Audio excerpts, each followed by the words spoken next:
None of us are professional influencers from the social media standpoint, but many of us have wide audiences of our consumers and others in our sphere, and trying to decipher what are good investments of time and bandwidth and people going forward who can tell your stories in a meaningful way while making that important personal connection. But don't try to be perfect. It's impossible. I mean, try to achieve perfection.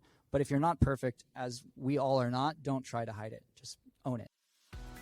Official media partner, the Italian Wine Podcast, is delighted to present a series of interviews and highlights from the 2024 Wine2wine Business Forum.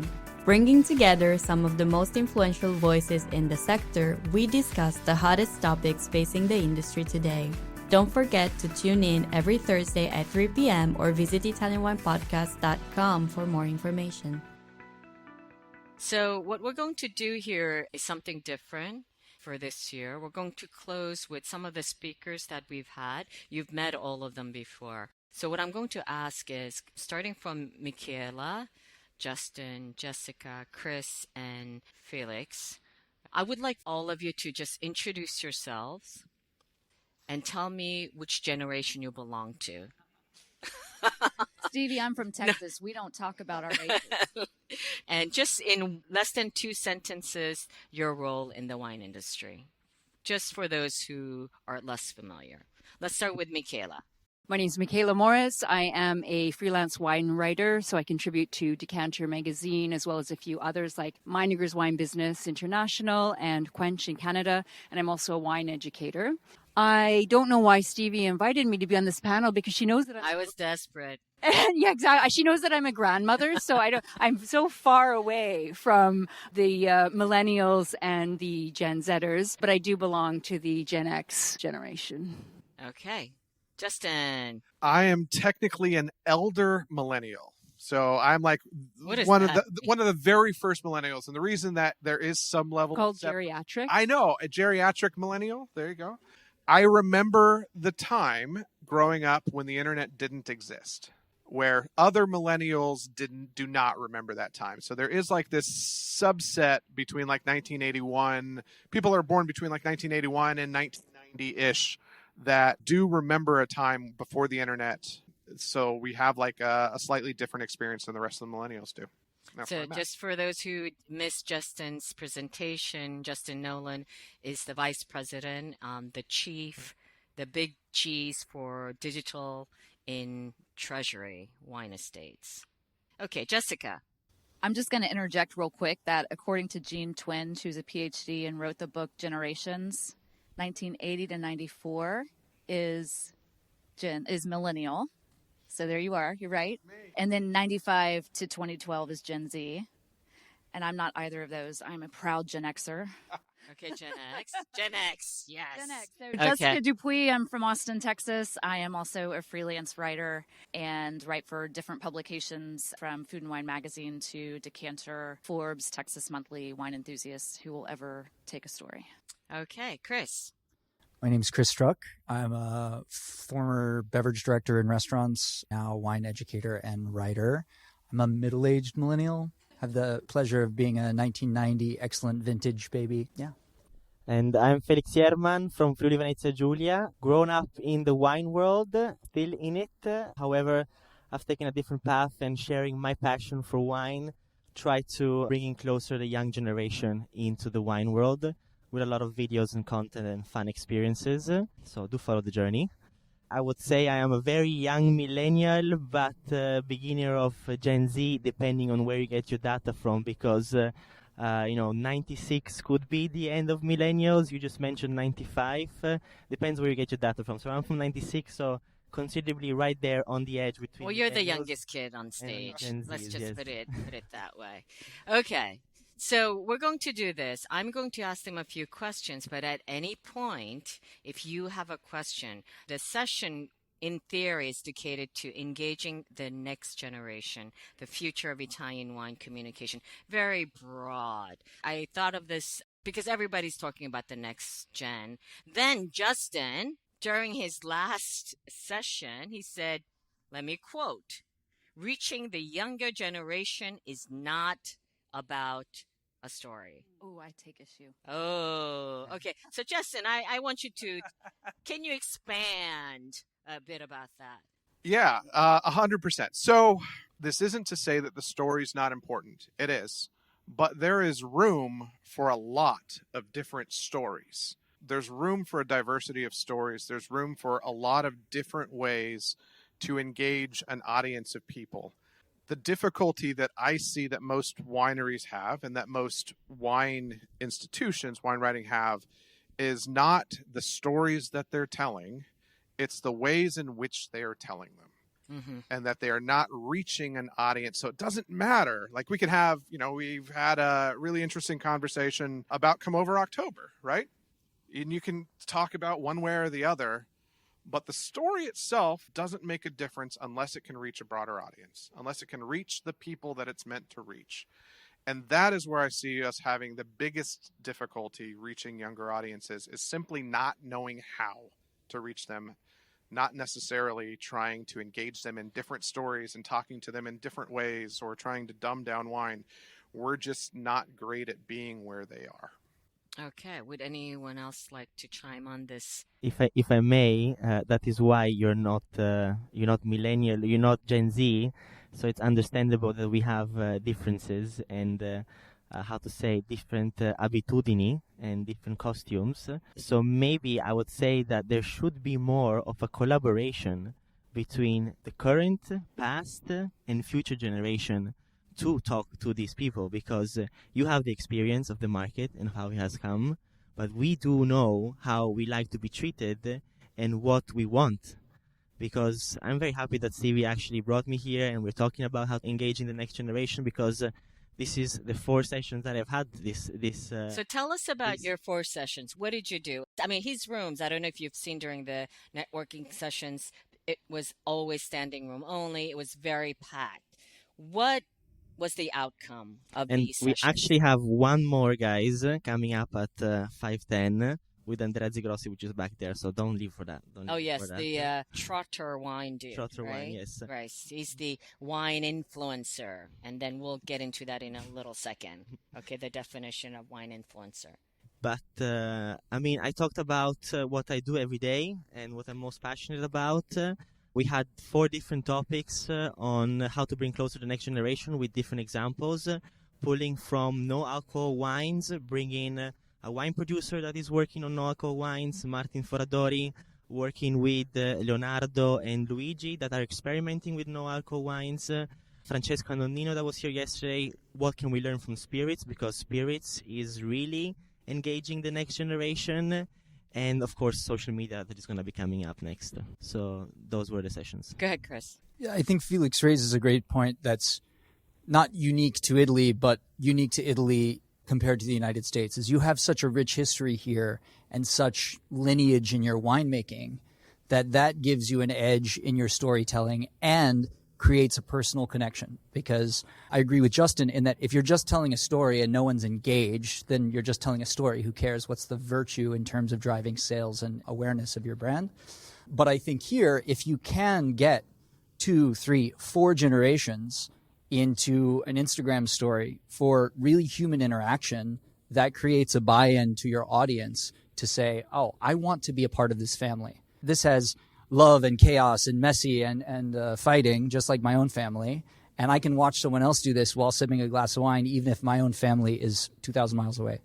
So I have an example of this. I'm a journalist, so I went journalistic on this, and I actually called my alma mater, Northwestern University, because they've had to launch an entire program on how to train journalists on using AI.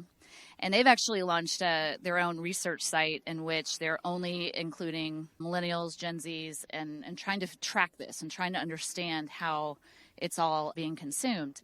And I want to give an example. First of all, think about Netflix. And I mentioned this in my session yesterday to a couple of people, that if you think about Netflix or Spotify or Instagram and your consumption of that, you're aware that over time, your account is putting out an algorithm that is giving you preferences based on what you've watched previously, right? And this is something that these 2 generations in particular are used to and have grown up on and expect. They want this personalization. It's how they're consuming information. And so if you think about Netflix as an example of what Justin was saying, when you're on Netflix and you happen to see from the list that saying, hey, you may like these based on the fact that you just watched this, click on a show or a movie and it's going to just give you a little piece. It's going to give you the picture and it's going to give you a sentence and the name and it's going to tell you, stars or whatever. And then it gives you a chance to click deeper and then you can read more of a paragraph about it and you can opt if you want to do a trailer. That is what you should be thinking about in terms of how to communicate, whether it's on your website or even in social media. It's not that the younger generations want simple information. They want opportunity to engage at different levels based on authenticity and experience. And that's, I think, when you were talking about that, we need to talk about and understand how. This is the how. Would you like to say something, Michaela? If you have another question and you want to move on, I'm happy to answer, or I can just riff on everything listen. that's said here. So absolutely. Either way. What I want to ask you is, we're talking about communication to the larger audience. Is that correct? But I think sometimes we're preaching to the choir because we are, especially most of you are considered wine experts. Well, except you, I found out today, Justin, you're not just as me. So I think we can get on pretty well. So the wine experts tend to talk to the wine people, right? The wine industry people. And that has a different kind of language. So I think it's very important to understand who our audience is. And you can't give the same messaging to all the different audiences. Would you agree with that? So I did a talk recently and I did a small exercise and I asked, what is your favorite wine producer? It doesn't have to be Italian, but who's your favorite wine producer? I can't answer that because I think I would get fired from my job. Just whisper. We'll say, Produttori del Barbaresco. Okay, Produttori di Barbaresco. Justin. Don't say Treasury. I have to say somebody at Treasury. I'm going to get fired too. Yeah. Penfolds. Okay. What about you, Jessica? I'll go non-Italian and say the Main de la Côte out of the Santianes Valley. Yeah, I haven't a clue. Corison out of Napa Valley. Corison, okay. Love Alto Adige and Tinterlan is a wine that I drink all the time. Okay. So when we're talking about communication, let's just talk about Instagram for a moment because that seems to be a very popular channel right now, right? You guys open any of your favorite Italian wine producer. Let me just make some names like Antinori, 26th generation of, Italian wine nobility, or Frescobaldi, or all of the others. If you look at their feed, there are two typologies. One is the vineyard, the cellar, the barrique, the family in the cellar, the winemaker touching the grapes, right? And then the other side, more young, at the poolside with the rosé, or scantily clothed females with a glass. So I see most of them, I would say, in the two spectrum fall into these two categories. So wine, in a way, I feel like it is a difficult product to communicate because what is it really, right? And I think this goes back to what Justin was saying. What is it? Because if you take up the label, it's a bottle and there's wine and it's either red, white, or maybe sparkling. And visually, it's not that easy. So, Justin, how do you at Treasury overcome this in terms of what are some of the techniques or the strategies that you use at Treasury? So that's when we start thinking about Instagram or we think about social media just in general. Every brand has a different story. Every brand has a different feel. Every brand has a different way of being. So to some extent, it's very, it's important to be putting out content that aligns with the kind of brand that you want to be. That being said, because of the algorithms that are going to serve the right content to the right people at the right time, most brands can be both. Most brands don't have to just be the super engaging story about the wine and the winemakers and everything else.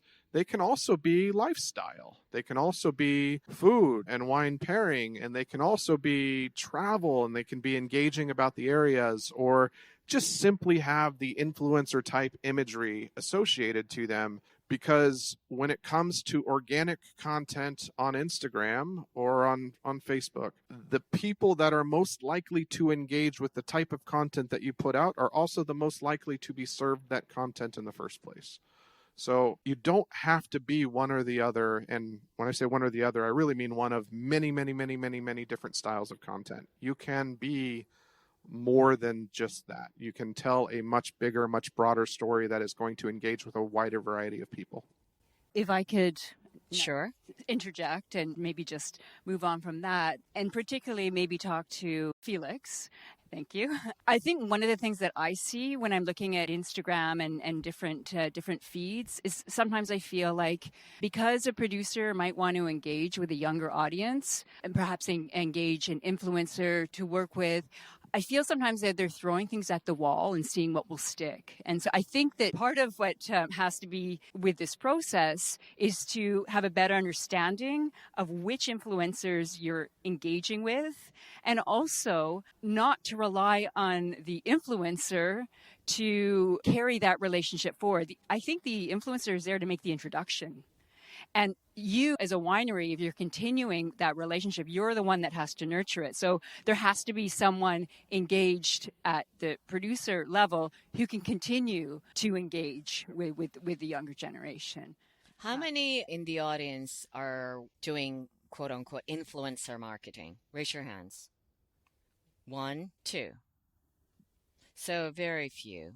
It's completely untapped.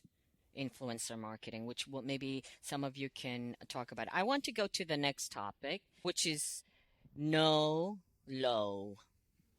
Okay, who wants to maybe you should start. Sure. I think, again, starting with no, you have to know who you are trying to target, because as Robert was saying in the very first session, the people that are drinking the no alcoholic wines are people who drink.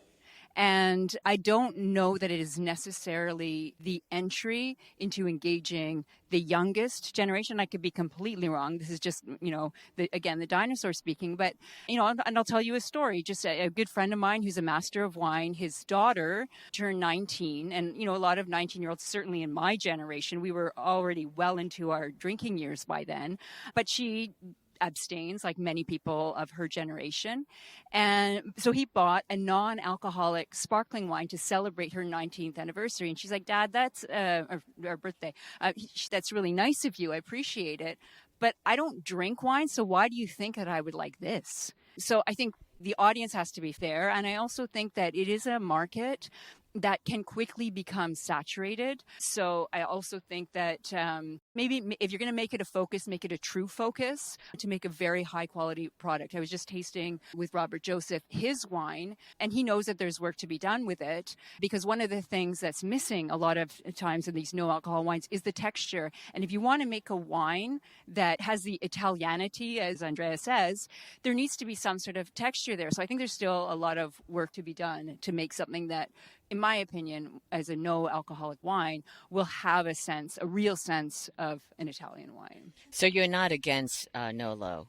No, I'm not against it. And I do think that there's, when you look at Italian wine, yes, everyone gives Moscato as an example. But I also think there's opportunities just in so many categories in Italian wine. I'm getting into the more modest alcohol when I talk about things like Durello or Prosecco or Lambrusco, where they have less alcohol than a lot of the other wines. And then I think right here in Valpolicella, Amarone, I think it is a struggle nowadays at 17% alcohol, but there is an opportunity with a very fresh, crunchy, modest, let's say 12.5% alcohol Valpolicella.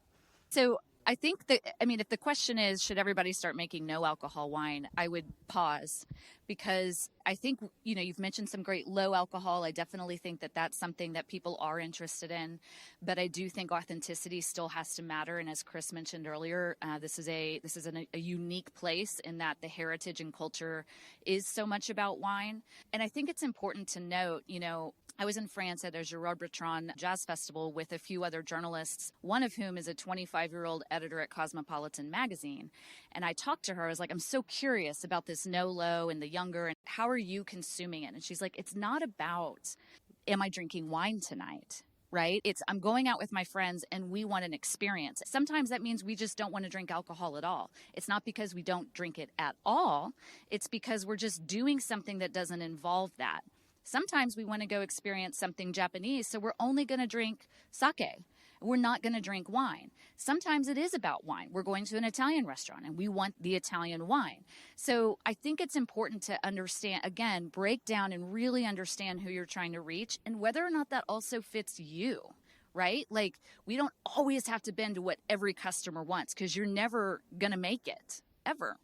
And so you need to really rely also on what it is you're great at and understand that there's going to be room in a lot of the different areas for everyone to be able to enjoy something, but it doesn't mean you're going away. And Chris, you as a somm, put your somm hat on. What is your take on NOLO?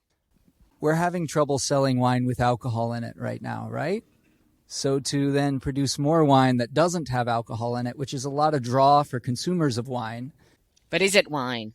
That's another. I'm not here to define that. I don't honestly care where you put it in your retail shelf or your emails contextually. Does it serve the same place as wine socially? For an individual and in a group, yes, it does. Does it need to be made from grapes and then processed to remove alcohol? That depends on your P&L and who your audience is. I think that, ask yourself, are people hell-bent on drinking something that was made from grapes and thus is wine? Or will they be content with something that has no alcohol and is delicious? There are plenty of products that are not wines that have no alcohol and are delicious, an increasing number every day. So we have limited number of bandwidth and resources and money and time. What fights do we want to fight? What conversations do we need to be in? Consistent with Jessica's point, do what you do really well. It's fine to experiment. Creativity is very important. It drives us forward. But before making a major investment, ask yourself why. I just saw a recent, I think it was a couple of days ago, maybe last week, Timothée Chalamet came up with zero alcohol beer, and it seems to be hugely successful. Justin, is that correct?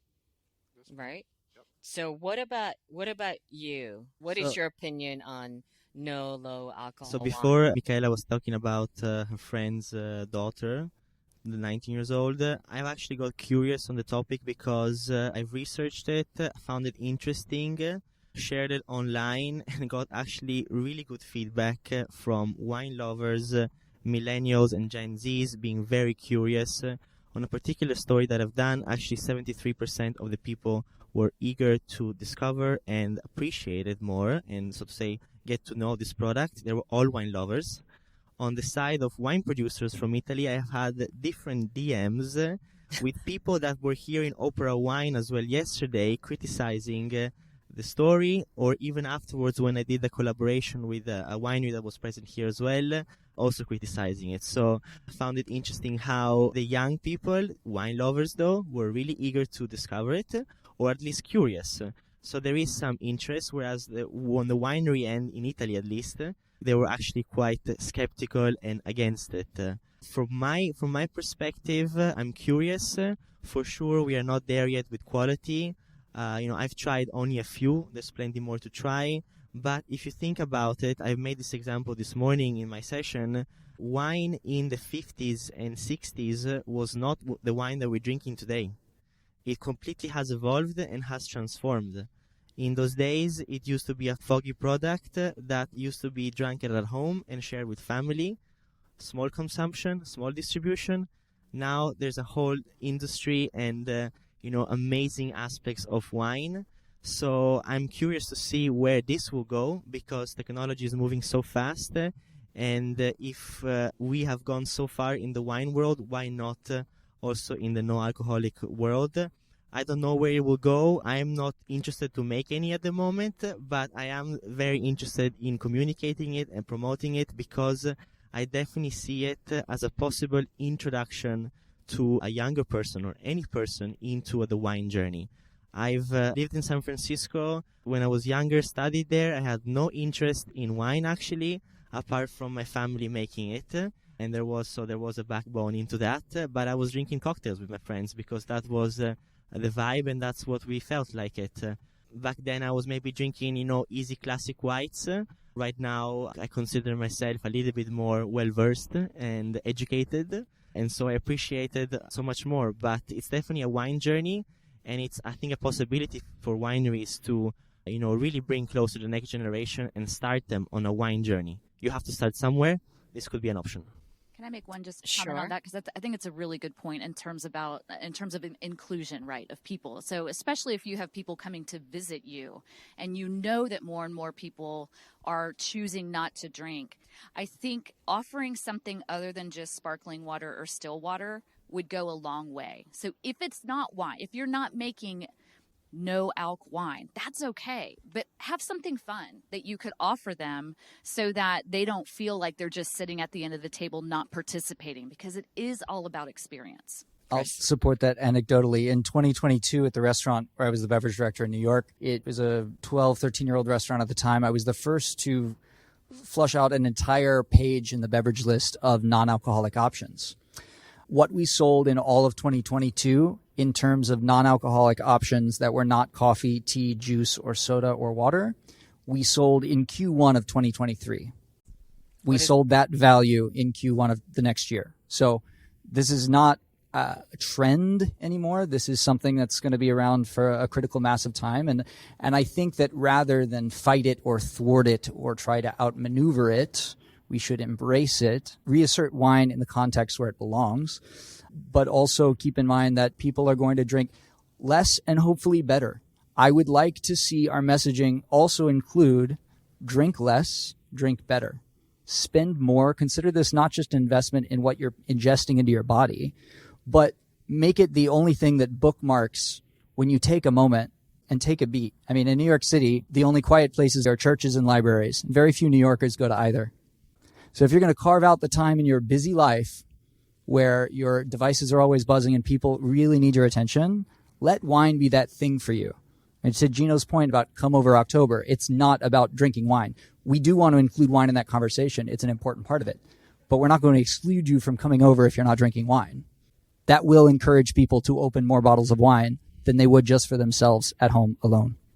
Stevie, if I can add to this point, I'm really loving this. The young generation is really about inclusivity and feeling comfortable. Feeling like part that we belong. Okay. I feel like a lot, for me at least, I felt like I didn't belong, even though I belong. So here we have the almost Gen Zer, or you're really on the cusp, telling us what we need to do. And I think this is just so important that we need to listen to this generation and the millennials. Those are the people we want to speak to. And you're the ones that need to tell us. It's not us telling you or us telling the audience. It's really, I think, should be coming from you. I mean, it should be really a conversation, like we said before. Absolutely, yeah. And I feel like, I'm just looking at my generation, and we talked a lot about mentorship, and I believe a lot in mentorship, but I think sometimes mentorship can be very patronizing. And I think rather than mentoring and trying to bring the younger generation to our level, I think we need to listen to the conversation that you're having. So it's somewhat related. Is there a future for alternative packaging in the Italian wine sector? For example, like canned wines or eco-friendly bottles? Michaela? Well, definitely eco-friendly bottles, I would say. I don't understand truly why any producer would be putting their wine in a heavy bottle these days. If you're not on board with the whole sustainability thing at this point, I think you've missed the boat. I mean, I'll give you an example. In Piemonte, the Alojz organization, so those people who are bottling Barolo and Barbaresco, they have a choice between, I think it's 450 grams, 575 and 700 grams. I don't know why they just don't all go to 450 grams. It's just... I think it's the way of the future. Well, I was taught in sommelier school that the heavier the bottle, the better the wine. No? Is that not the case anymore? Is that why they do it? Yeah. I think that's something we don't care anymore, guys. Exactly. Yeah. And that's why. The younger generation, The they're young, not, yeah. they don't have the historic imprinting, right? But even yesterday, Gat Pedersen from Systembolaget, I don't know how many of you were there for the tender simulation, and there's a text sheet, and most of the requirement is that the bottle has to weigh under, I believe it was 470. You can't even get considered into Systembolaget, which is the monopoly for Sweden, if your bottle is heavy. So that completely eliminates your chances of being accepted into consideration for the general listing for the Systembolaget. I would like to make a comment about just alternative packaging beyond glass. And that is that, especially if you're trying to export to like the U.S., for example, I know importers who import very fine wines into the U.S. and they want to maintain their level of premium marketability. And so there have been some producers that have put some fun wine into a can and want that same importer to also import that. And it's a hard pass because they don't want the rest of their portfolio to look like it's been cheapened. And so I think you need to think long and hard if you're going to try to go into that direction about if you're going to do it, that's fine. You might need to look at talking to someone else who'd be willing to import it and distribute it. You need to just really think about all the avenues for actually getting it out into the market. If it's just in your location, then maybe that's fine. But I'd also personally say maybe don't put Brunello di Montalcino in a can. I don't think they're allowed to. But maybe even, I mean, I know producers in the U.S. who have said, okay, we have had customers react to us putting something in a can. So what we're going to do is we're still going to do it because there are people who do like it, but we're going to create an entire different brand off of it. So, you know, instead of it being William Chris Vineyards, which is a Texas-based winery, they've got their wines that look premium and wonderful in a glass bottle, but then they also have a Yes We Can brand in which they put their Sway Rosé and things like that. And so it's completely different branding, but it keeps them separate and allows them to maintain that marketability. Yeah, I was going to say consumer perception and quality perception within that brand almost requires you to separate the two. Not 100% if you get into occasion specific stuff where you're going to focus on like a sparkling that can go in a can or just even in smaller bottles, so that you can focus in on particular occasions or particular styles of campaigns. But structurally speaking, from the U.S. market, it almost needs to be an entirely different brand to do it well. That's not the case with lightweighting bottles, though. And sustainability is a huge component of why that's certainly something that Treasury is doing kind of across the board, is how do we get into lighter weight bottles, even with our higher end Cabernets and various other things. But also financially, as more and more of business comes through e-commerce and comes through direct to consumer sales, the shipment of wine, the lighter we can get it, the more we can put into sort of the packaging around it to ensure that it arrives at the consumer's house in a much better way, but still meets all of the financial needs associated to it. So it's really a win-win on both sides. It's great for the environment, but it can also be a tremendous win from a financial standpoint. I have a follow-up question for Justin and Felix in terms of, one, data of U.S. consumer, two, perception of younger generation wine drinkers.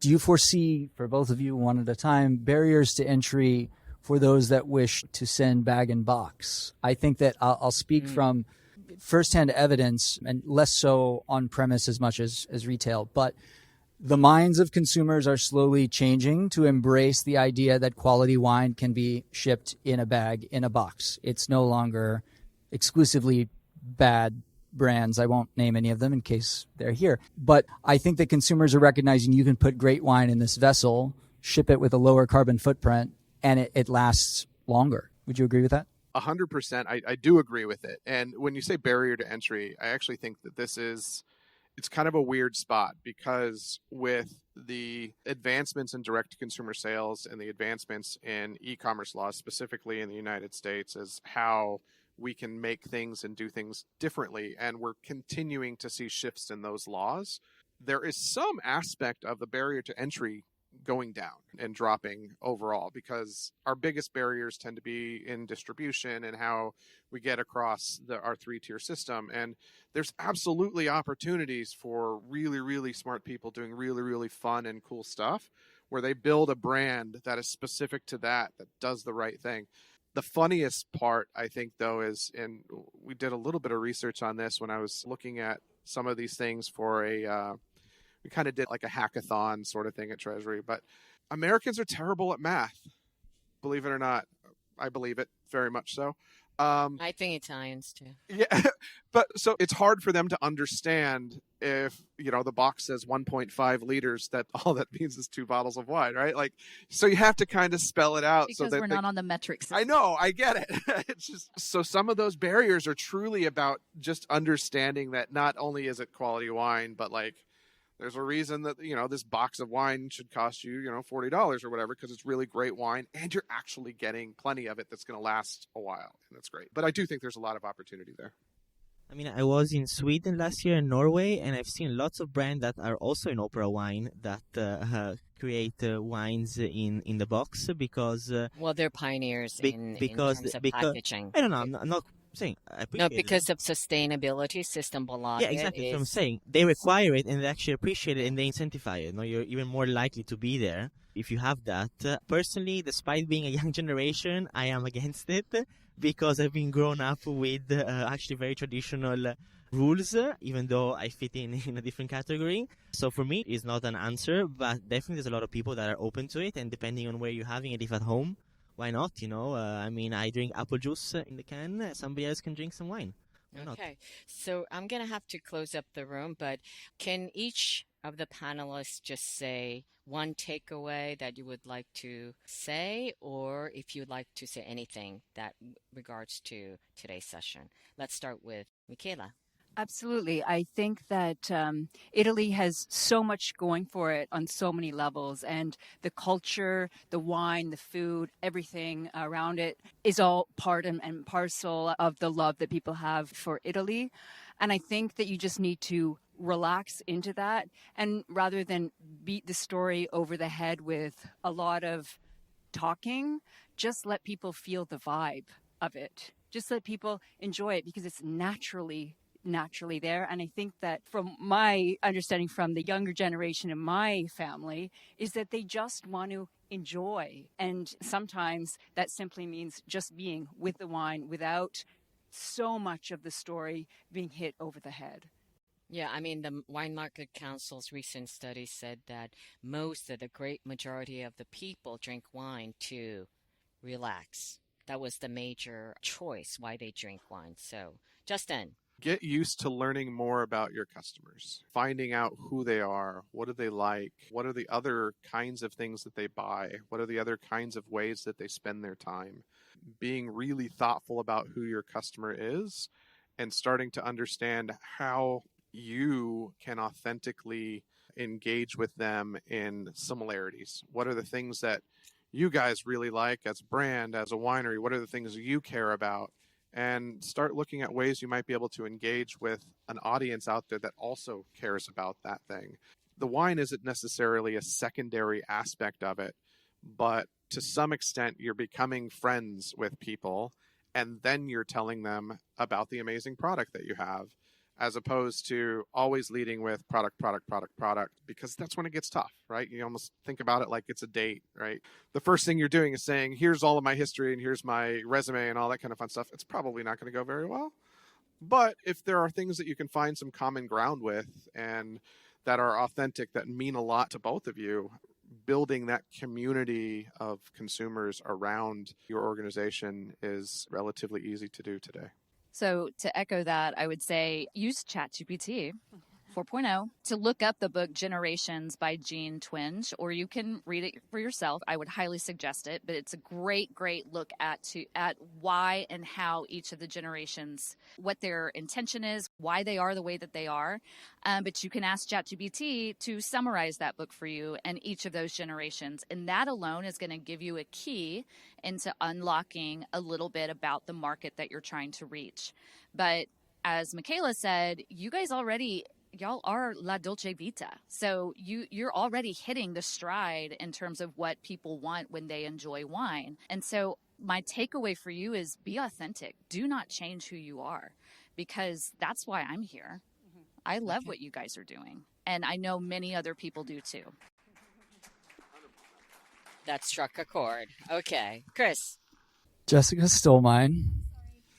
Please raise your hand if you've made a mistake this week. Raise your hand if you realize there's a pretty significant election in the United States today. Is that today? I knew I was forgetting to do something before I left home.